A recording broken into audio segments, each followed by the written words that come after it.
오늘의 성경 말씀은 요한복음 10장 7절에서 10절까지의 말씀입니다. 그러므로 예수께서 다시 이르시되 내가 진실로 진실로 너희에게 말하노니 나는 양의 문이라. 나보다 먼저 온 자는 다 절도요 강도니 양들이 듣지 아니하였느니라.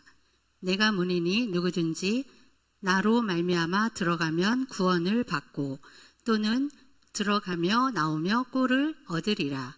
도둑이 오는 것은 도둑질하고 죽이고 멸망시키려는 것뿐이요 내가 온 것은 양으로 생명을 얻게 하고 더 풍성히 얻게 하려는 것이라.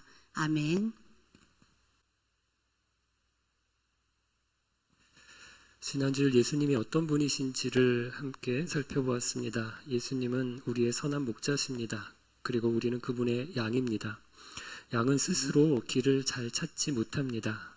양은 먹이를 구할 능력도 없고 양은 자신을 지킬 힘도 없습니다. 미련하기까지 한 동물이다 라고 했습니다. 그러나 양에게 한 가지 특별한 능력이 있습니다. 바로 목자의 음성을 알아듣는 것입니다. 절도와 강도가 양을 도둑질하고 해치려고 하지만 양은 목자의 음성을 알아듣습니다. 목자도 자기 양을 압니다. 양 한 마리 한 마리 이름을 알고 그 상태를 알고 무엇이 필요한지도 압니다. 그래서 양은 목자의 음성만 따라가면 됩니다. 그러면 목자는 양을 푸른 초장으로 쉴만한 물가로 인도합니다. 이상은 지난 주일 우리가 나눈 이야기들입니다.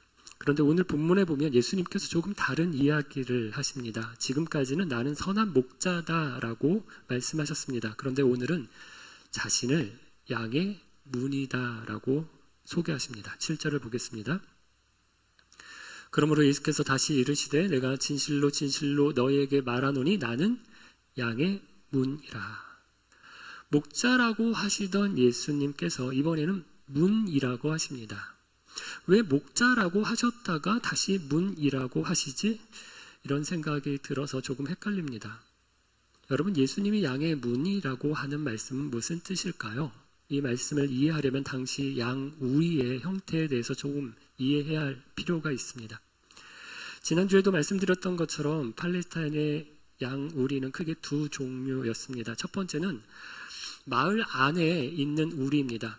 이 우리는 규모도 크고 튼튼하게 지어졌습니다. 문도 있고 문지기도 있습니다. 여러 목자들이 자기의 양들을 들여보내서 함께 밤을 보냈습니다. 그리고 아침이 되면 각 목자가 와서 자기 양의 이름을 부릅니다. 그러면 그 양들이 목자의 음성을 듣고 알아듣고 그 목자를 따라서 나갔습니다. 그런데 항상 이렇게 마을에 있는 우리를 공동으로 사용할 수 있었던 것은 아닙니다. 건기가 되어서 마을 주변의 풀이 모두 마르게 되면 목자는 양에게 먹일 풀을 찾아서 훨씬 먼 곳까지 이동해야 했습니다. 그렇게 멀리 나가면 하루 만에 다시 마을로 돌아올 수가 없습니다. 그래서 들판 곳곳에는 임시로 만든 작은 우리가 있었습니다. 때로는 돌을 쌓아서 울타리를 간단하게 만들기도 했습니다. 그런데 이런 우리에는 문이 없었습니다. 그러면 누가 문이 되었을까요? 바로 목자입니다. 목자가 자기 몸으로 문을 만들었습니다. 목자는 양을 우리 안으로 몰아넣은 뒤 입구에 몸을 눕혀 밤을 보냈습니다. 자신 스스로가 문이 되어서 맹수가 들어오지 못하게 하고 양도 함부로 밖으로 나가지 못하게 했습니다. 목자는 자신의 몸으로 양들을 지켜주었습니다. 예수님께서 나는 양의 문이다 라고 하신 말씀은 바로 이 모습을 가리키는 것입니다. 그렇다면 예수님께서 자신을 양의 문이라고 하신 것은 우리에게 어떤 의미가 있을까요? 오늘 본문은 그 의미를 세 가지로 말씀하고 있습니다. 첫 번째로 예수님은 우리를 보호하시는 분이십니다. 8절입니다. 나보다 먼저 온 자는 다 절도요 강도니 양들이 듣지 아니하였느니라. 예수님께서 자신을 양의 문이라고 하신 것은 무엇보다도 양을 지키시는 분이라는 뜻입니다. 목자는 밤이 되면 우리의 입구에 몸을 눕혀서 문이 되었습니다. 맹수가 들어오려고 해도 반드시 목자를 지나야 했습니다. 도둑이 양을 훔치려고 해도 반드시 목자를 먼저 상대해야 했습니다. 목자는 자신의 몸으로 양을 지켰습니다. 우리의 삶도 그렇습니다. 세상은 결코 안전한 곳이 아닙니다. 예수님은 우리를 위협하는 모든 위험으로부터 지켜주시는 문이 되어주십니다. 러시아에서 지낼 때 가장 불편했던 것 중에 하나가 열쇠였습니다. 우리나라는 대부분 문의 키가 번호키로 사용하지만 러시아에서는 열쇠를 계속 가지고 있습니다. 아파트를 들어가려고 하면 바깥 문이 있고 한 발자국만 들어가면 또 안쪽 문이 있습니다.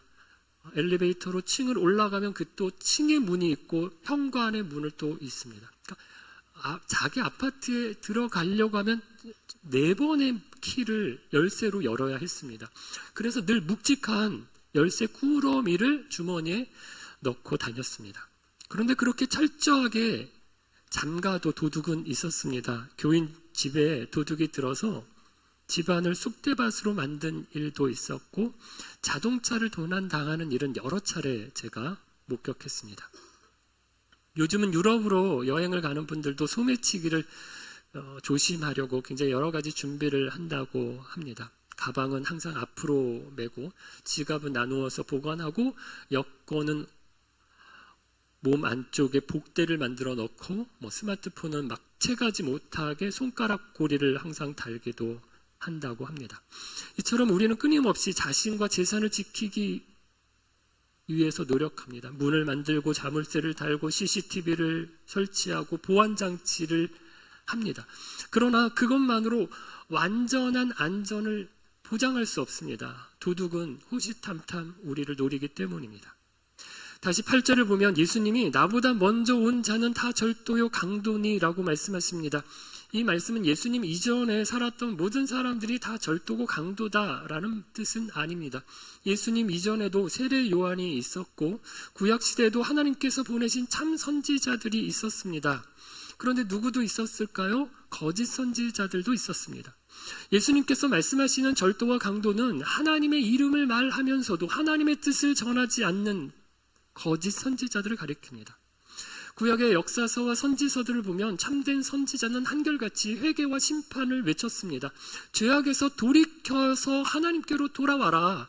우상을 버리고 온전히 하나님만 섬겨라 라고 호소했습니다. 회개하지 않으면 하나님께서 아시리아와 바빌로니아를 들어서 우리를 심판하실 것이다라고 선포했습니다. 대표적인 사람이 에레미야이죠. 에레미야는 백성들이 듣기 싫어하는 말을 했습니다. 망한다, 죽는다, 심판을 받는다. 그런데 누가 이런 말을 좋아하겠습니까? 에레미야 선지자도 이 말을 전하기 너무 힘들었습니다. 그래서 그는 눈물로 하나님의 말씀을 전했습니다.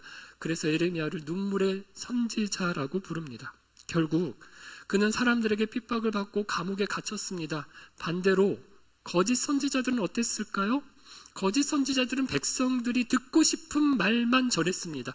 우리가 누구냐? 우리가 아브라함의 후손이 아니냐? 하나님의 집인 성전이 이곳에 있지 않느냐? 하나님이 우리를 버리시겠느냐? 아시리아, 바빌로니아 저런 나라들이 일어나도 우리의 영원한 우방인 이집트가 우리를 지켜줄 것이다. 그러니 평안하다, 잘된다, 복받는다, 형통하다라고 말했습니다. 사람들은 성공을 말하는 거짓 선지자의 말을 더 좋아했습니다. 그래서 그들을 불러서 예언해달라. 그들이 예언하는 자리에는 언제나 사람들로 가득했습니다. 그러나 결국 하나님의 말씀은 에레미야 선지자의 말을 통해 이루어졌죠. 거짓 선지자들의 말은 모두 거짓으로 드러났습니다. 여러분, 오늘도 우리는 이 말씀을 마음에 새겨야 합니다. 하나님의 말씀은 언제나 우리의 길을 즐겁게 하는 말만 들려주지 않습니다. 때로는 죄를 책망합니다. 회개를 촉구합니다. 잘못된 삶의 방향을 돌이키라고 호소합니다.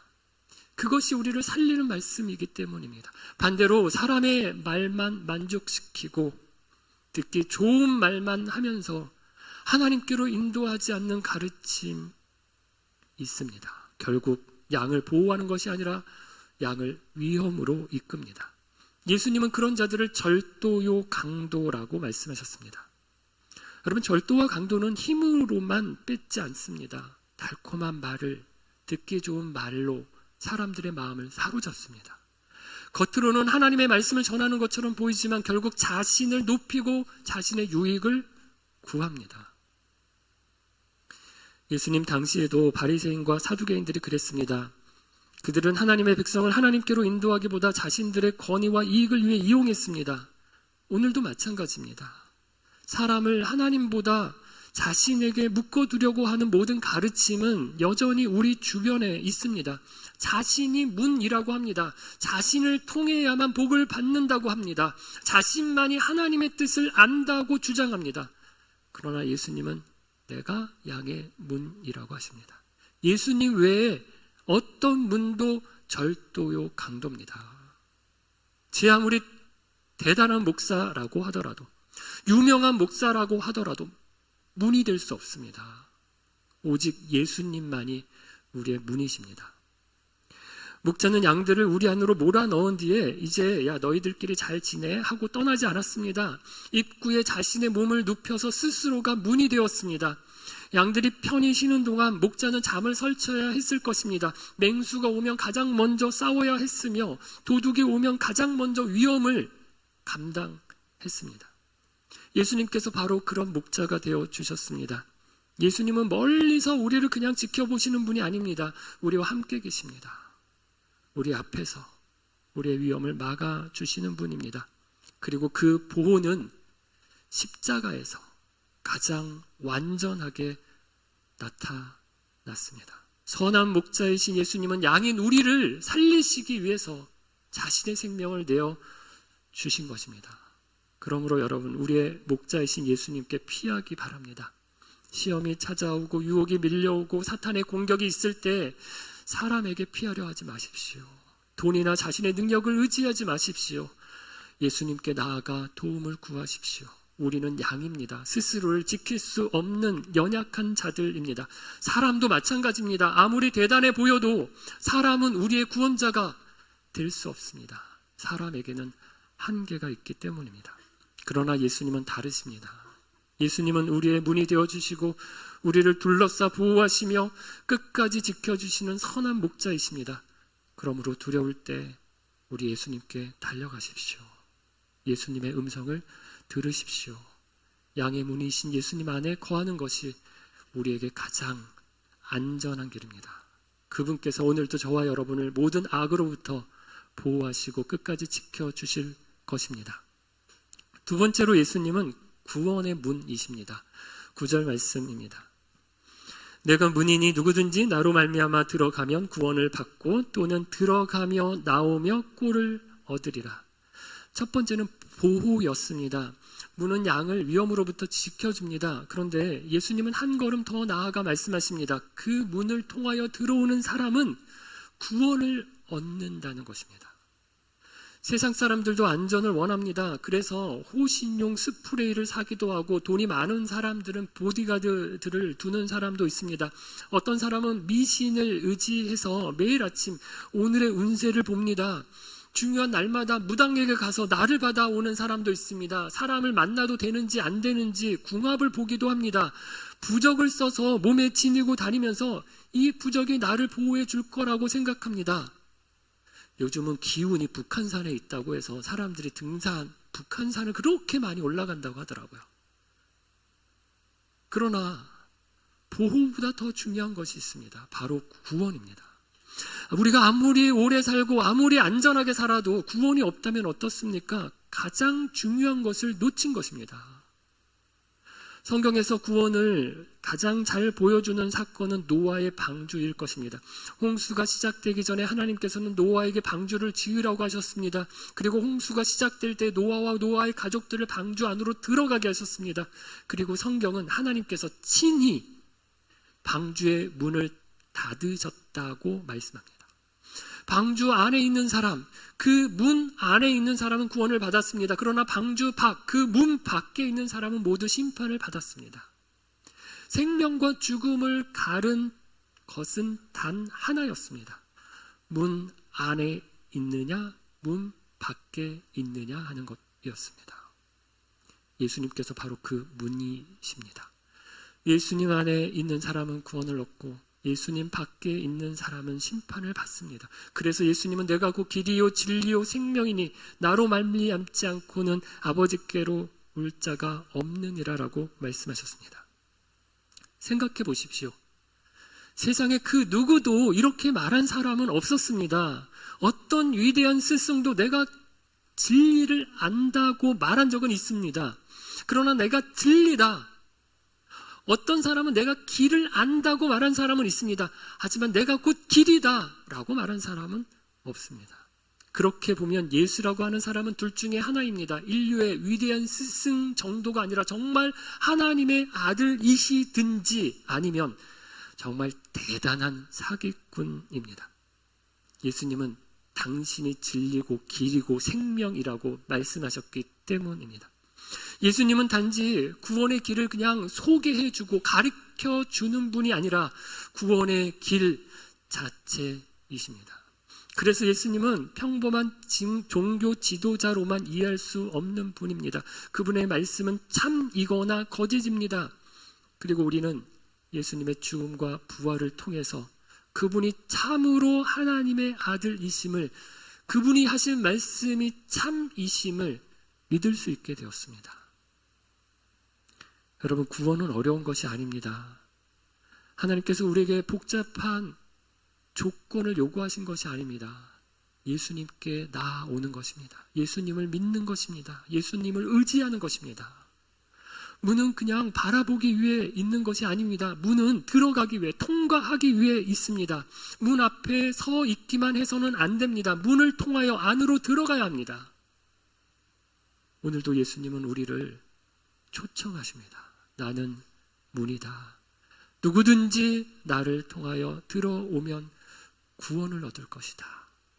이 약속을 믿고 예수님께 나아오는 사람마다 우리 예수님께서 영원한 생명, 구원을 주시는 것입니다. 세 번째로 예수님은 풍성한 생명으로 인도하는 분이십니다. 다시 9절의 뒷부분을 보면 들어가며 나오며 꼴을 얻으리라 라고 합니다. 구원받은 사람은 우리 안에만 있는 것이 아닙니다. 여러분, 아무것도 못하고 그냥 우리 안에만 갇혀 있어야 한다. 그래야 너희들 안전하다. 그래야 너희들 보호해준다. 이렇게 하면 이게 무엇인가요? 그 우리가 감옥일 겁니다. 예수님이 문이 되신다는 것이 보호해주고 구원해 주셔서 너무 감사하기는 한데 꼼짝 못하고 우리가 여기에만 갇혀 있어야만 한다면 이게 좋은 건가? 헷갈립니다. 그런데 무엇이라고 말씀합니까? 들어가며 나오며 라고 합니다. 목자는 아침이 되면 양들을 우리 밖으로 인도하여 푸른 초장으로 데려갑니다. 마음껏 뛰놀며 배불리 꼴을 먹여줍니다. 그리고 다시 저녁이 되면 안전한 우리로 이끌어 데려옵니다. 문이신 우리 예수님은 우리를 보호하시고 구원을 주실 뿐만 아니라 들어가고 나오며 꼴을 먹여주시는 분인 것입니다. 그럴 때 그 결과가 무엇인가요? 10절입니다. 도둑이 오는 것은 도둑질하고 죽이고 멸망시키려는 것뿐이요. 같이 한번 읽어볼까요? 내가 온 것은 양으로 생명을 얻게 하고 더 풍성히 얻게 하려는 것이라. 예수님께서 이 땅에 오신 목적은 단지 우리를 겨우 구원하시는 데 있지 않습니다. 구원받은 이후에도 우리의 삶이 점점 더 풍성해지도록 하시기 위해 오셨다는 것입니다. 겨우 숨만 쉬는 생명이 아닙니다. 근근히 버티는 삶이 아닙니다. 예수님은 우리를 건강하게 자라게 하시고 은혜 가운데 풍성히 살아가게 하십니다. 그렇다면 예수님께서 말씀하시는 풍성한 생명이란 무엇일까요? 많은 사람들은 풍성한 삶이라고 하면 돈이 많아지고 건강해지고 일이 하는 일마다 잘 풀리는 것을 먼저 생각합니다. 물론 하나님께서는 우리의 삶에 필요한 것들을 공급해 주시는 분이십니다. 그러나 예수님께서 말씀하시는 풍성한 생명은 그런 것보다 훨씬 더 크고 깊습니다. 풍성한 생명은 하나님과의 관계가 회복되는 삶입니다. 죄로 인해 우리가 하나님과 원수가 되었던 우리가 예수 그리스도를 통해 하나님이 우리를 받아주셨습니다. 우리가 하나님의 자녀가 되었습니다. 하나님과 동행하는 삶을 살게 되었습니다. 그리고 그 풍성함은 하나님과의 관계만 머물러 있지 않습니다. 자기 자신과의 관계도 회복됩니다. 이전에는 자기 자신을 열등감, 죄책감, 두려움 속에 살았습니다. 하지만 하나님의 사랑받는 자녀요, 하나님께서 나를 특별한 존재로 여기시는구나 라는 자신의 정체성을 알고 자신을 건강하게 바라봅니다. 이웃과의 관계도 회복되었습니다. 가족 공동체 안에 속하게 되었습니다. 용서하지 못하던 사람이 용서하게 되고, 미워하던 사람이 사랑하게 되고, 섬김과 나눔을 배우게 됩니다. 더 나아가 세상의 관계도 달라집니다. 세상을 이용하거나 경쟁의 대상으로만 보는 것이 아닙니다. 겨우 거기서 돈만 벌고 먹고 살기만 위해 세상을 살아가는 것이 아니라, 하나님께서 세상을 나에게 주신 이유는, 살아가게 하시는 이유는 또 다른 사명이 있구나, 책임을 가지고 살아가게 됩니다. 가정에서도 직장에서도 학교에서도 하나님의 자녀답게 살아가며 세상을 섬기는 삶을 살아갑니다. 그래서 우리 교회는 풍성한 삶이라고 하는 양육 과정을 진행하고 있습니다. 풍성한 삶의 초대를 통해서 복음을 전하고, 풍성한 삶의 첫걸음을 통해서 신앙의 기초 양육을 합니다. 풍성한 삶의 기초를 통해서 제자 훈련을 받습니다. 신앙생활은 하나님과의 관계만 잘하면 되는 것이 아닙니다. 하나님과의 관계가 회복될 때 자기 자신을 어떻게 바라봐야 하는지, 가족과 이웃을 어떻게 사랑해야 하는지, 그리고 세상 속에서 우리가 어떤 사명을 가지고 살아야 하는지를 함께 배우는 것입니다. 이것이 바로 예수님께서 말씀하시는 풍성한 삶의 모습입니다. 예수님은 단지 우리를 지옥에서 구원하시기 위해 오신 것이 아닙니다. 우리 삶의 모든 관계를 새롭게 하시고, 하나님께서 원래 의도하셨던 풍성한 삶을 회복하게 하시기 위해 우리 예수님이 오셨습니다. 그러면 우리는 어떻게 그 풍성한 생명을 계속해서 누릴 수 있을까요? 목자의 인도하심 안에 머무는 것입니다. 양은 혼자서는 결코 살 수 없습니다. 목자를 떠나면 길을 잃어버립니다. 꼴을 먹을 수도 없습니다. 맹수를 피하지도 못합니다. 그러나 목자를 따라가면 날마다 필요한 꼴을 먹고 풍성한 삶을 누립니다. 성경에도 그런 모습이 반복해서 나타납니다. 다윗은 참 하나님이 내 마음에 합한 자다라고 말한 사람이었습니다. 그러나 왕이 된 뒤에 평안해졌을 때 다윗이 방심했습니다. 부하들은 전쟁터에 나가서 싸우고 있을 때 자신은 왕궁에 머물러 있다가 뭐 재미있는 일 없을까? 라고 생각하고 심심해서 옥상에서 거닐다가 목욕하고 있는 밧세바를 보고 그를 데려다가 범했습니다. 그 죄를 덮으려고 남편인 우리아를 죽이는 죄를 범하고 말았습니다. 베드로는 어떻습니까? 그는 주는 그리스도시요 살아계신 하나님의 아들이십니다 라고 하는 가장 위대한 신앙 고백을 했습니다.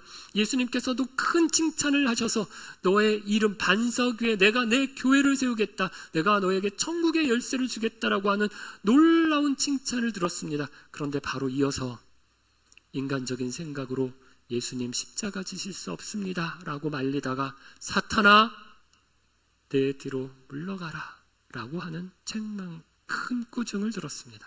여러분, 이 두 사람의 공통점은 무엇일까요? 신앙생활의 정점은 없다는 것입니다. 신앙에는 이제 충분하다 라고 할 수 있는 자리는 없습니다. 잠시 방심하면 넘어질 수 있습니다. 그러므로 우리는 날마다 목자의 음성을 들어야 합니다. 날마다 예수님을 따라가야 합니다. 여러분, 풍성한 생명은 예수님을 한 번 믿고 끝나는 것이 아닙니다. 날마다 예수님과 동행할 때 누리게 되는 삶이 풍성한 삶입니다. 오늘도 예수님의 음성을 듣고 예수님의 인도하심을 따라 걸으시기를 바랍니다. 양의 문이신 예수님 안에 거할 때 우리는 보호를 받습니다. 구원을 얻습니다. 마침내 하나님께서 약속하신 풍성한 삶을 누리게 되는 것입니다. 사랑하는 빛석은 가족 여러분, 공항에 가면 수많은 게이트가 있습니다. 그래서 탑승권을 받을 때 직원이 몇 번 게이트로 몇 시까지 가세요 라고 알려줍니다. 왜 그럴까요? 어느 게이트로 들어가느냐에 따라 타는 비행기가 달라집니다. 어느 비행기를 타느냐에 따라서 도착하는 목적지가 완전히 달라지기 때문입니다. 우리의 인생도 마찬가지입니다. 우리 앞에는 수많은 문이 있습니다. 남들이 부러워할 만한 좋은 대학의 문을 드나드는 것도 중요합니다. 연봉이 높은 회사의 문을 드나드는 것도 좋은 것입니다. 비싸고 고급스러운 신축 아파트의 문으로 드나드는 것도 축하할 일입니다. 여러분, 공부를 잘해서 좋은 대학 들어가고 여러분의 자녀가 그렇게 잘 되기를 바랍니다. 능력이 많아서 좋은 회사를 다니고 돈을 많이 벌어서 좋은 집을 장만하시기를 진심으로 응원하고 빕니다. 그러나 더 바라기는 우리가 어느 문으로 들어가고 공부를 하고 일을 하고 잠을 자든 우리의 진정한 문이 되시는 예수님께 나아가기를 바랍니다.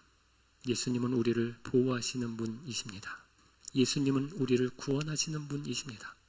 그리고 예수님은 우리를 풍성한 삶으로 인도하시는 분이십니다. 그러므로 그 문이신 예수님께 나아가십시오. 혹 아직 예수님을 믿지 않는 분이 계시다면 오늘 그 문을 통하여 들어오십시오.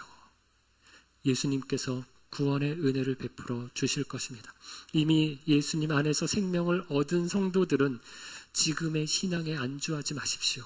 날마다 목자의 음성을 듣고 목자의 인도하심을 따라 살아가십시오. 그럴 때 하나님께서 약속하신 풍성한 생명을 누리게 될 것입니다. 양의 문 대신 예수님 안에서 날마다 보호받고 구원의 기쁨 가운데 살아가며 풍성한 생명을 누리는 저와 여러분 되기를 주의 이름으로 축원합니다. 함께 찬양 드리겠습니다.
우리가 그렇게 소망하고 그렇게 바라보면서 그렇게 외쳐 부르는 문은 어떤 문입니까? 우리 앞에 여러 개의 문이 있습니다. 저 학교를 들어가야 될 것 같은데, 저 학교의 문을 꼭 통과해야 될 것 같은데, 저 직장의 문을 내가 꼭 들어가고 싶은데, 내가 저 집 아파트를 꼭 사야 될 것 같은데. 여러분, 중요합니다. 우리의 자녀들이 어떤 유치원에 들어가고 어떤 학교를 다니고 어떤 대학을 가고 어떤 직장을 다니는 것, 얼마나 좋은 아파트에서 사는 것 좋은 일입니다. 필요합니다. 그러나 그것이 우리를 온전히 보호해 주지는 못합니다. 그 문으로 들어간 것이 우리에게 구원을 주지는 않습니다. 그 문 안에서 살아간다라고 하는 것이 우리에게 풍성한 생명을 허락하지 않습니다.